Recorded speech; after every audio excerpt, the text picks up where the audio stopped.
everybody, Portia Corbin here. Since it's Holy Week seemed like a great topic for our first Exploring Faith video. Holy Week covers the final week of Lent and includes the time from Palm Sunday until Sunday on Holy Saturday, at which point the Easter celebration begins with the first fire of Easter during the Great Vigil of Easter. Since the time of the earliest church, Christians have observed the week before Easter as a special time for devotion and penance and remembrance of Christ's suffering and death for our salvation. Today, Holy Week remains central to the life and worship of many Christian traditions, including the Episcopal Church. So come with us now as we dive a little deeper into the special forms of worship and devotion that we observe during Holy Week. Hopefully, learning a little more about this very special time will help give it more meaning for you. Let's start with something that applies to the whole of Holy Week. While we remember that liturgical colors are neither canonical nor rubrical, it is customary to switch from the purple of the rest of Lent to red for Holy Week.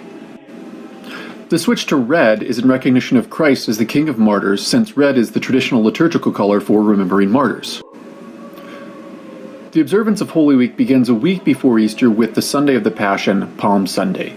These two names in the Episcopal tradition rightly describe the dual nature of the day. This service begins with the Liturgy of the Palms, which remembers Jesus' triumphal entry into Jerusalem that is remembered in all four Gospels. It then shifts to a penitential Eucharist through the solemn reading of the story of Jesus' Passion from Matthew, Mark, or Luke, depending on the year. Passion/Palm Sunday, with its dual aspects, reminds us that we cannot separate Jesus' triumphant welcome into Jerusalem from his final desertion, suffering, and execution that conclude Holy Week. The liturgies for Passion/Palm Sunday can be found on pages 270 to 273 of the Book of Common Prayer. There's a lot that can be said about Palm Sunday practices, but I want to highlight one: the waving of palms during the procession. Throughout the United States, we've gotten used to ordering palm fronds for use on this day, even if we live in places where palms don't naturally grow. However, this is only possible because of the invention of refrigerated transportation, which is both expensive and not necessarily environmentally friendly. Before this was possible, it was completely normal to use evergreen branches, palmettos, or pussy willows in place of palm fronds in places where palms did not or could not grow naturally.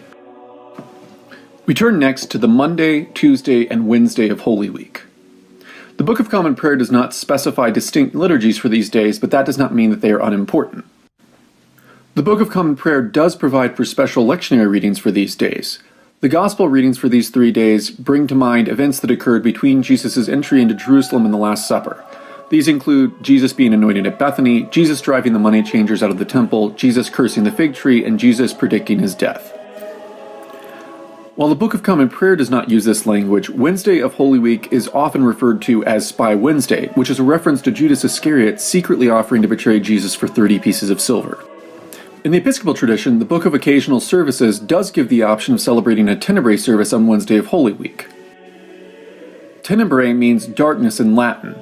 A side note here, there are a lot of terms in Christianity that come from Latin, and this is especially true in Holy Week. The service involves the extinguishing of 14 candles on a special candlestick called a hearse, culminating in the people leaving in darkness and silence. Some traditions do celebrate Tenebrae on Maundy Thursday or Good Friday, but the Book of Occasional Services only allows for the celebration on Wednesday to make sure that the special liturgies for these other days are observed. Look at this cat. Thursday of Holy Week is called Maundy Thursday. Now, if you're anything like me, you may have at some point in your life thought that people were absurdly calling this day Monday Thursday. Even if you've come to realize that the word is actually Maundy, you still may not know what this means. Maundy comes from the Latin phrase mandatum novum, which means new commandment, in reference to the new commandment that Jesus gives the disciples in John 13:34.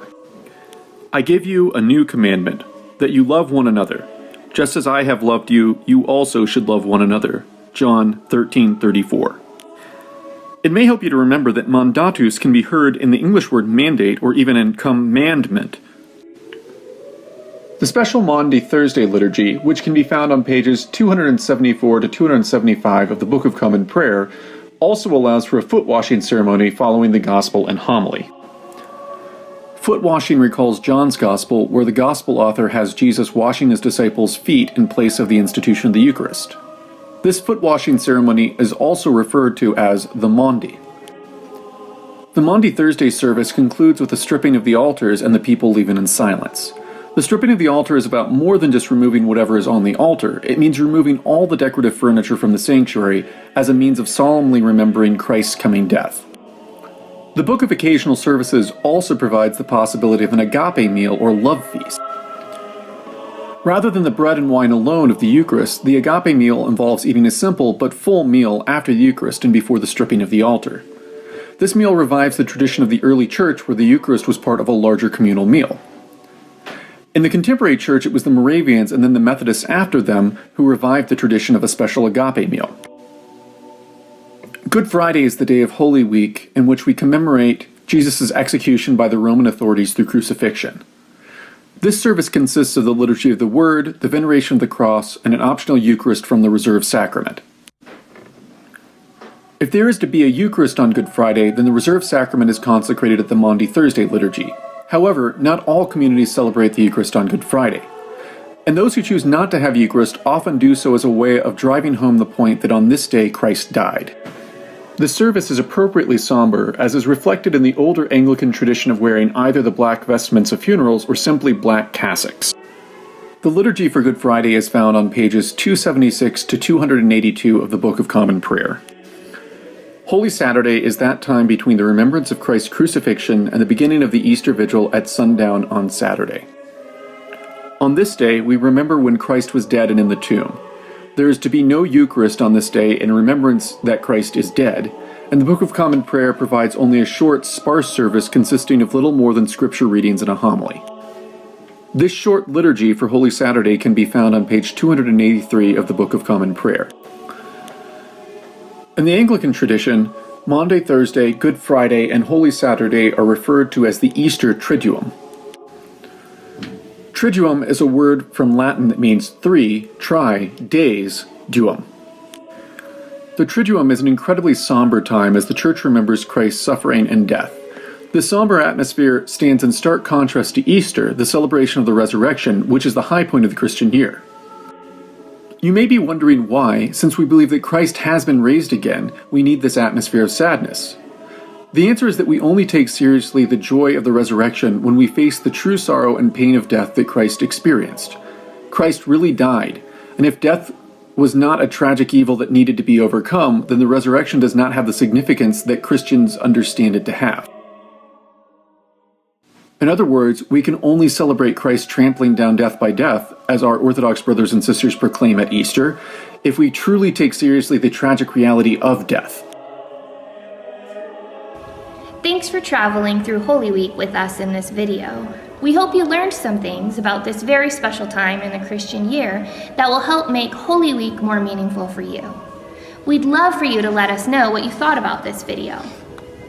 Was there anything you liked? How about things that you think we could do better?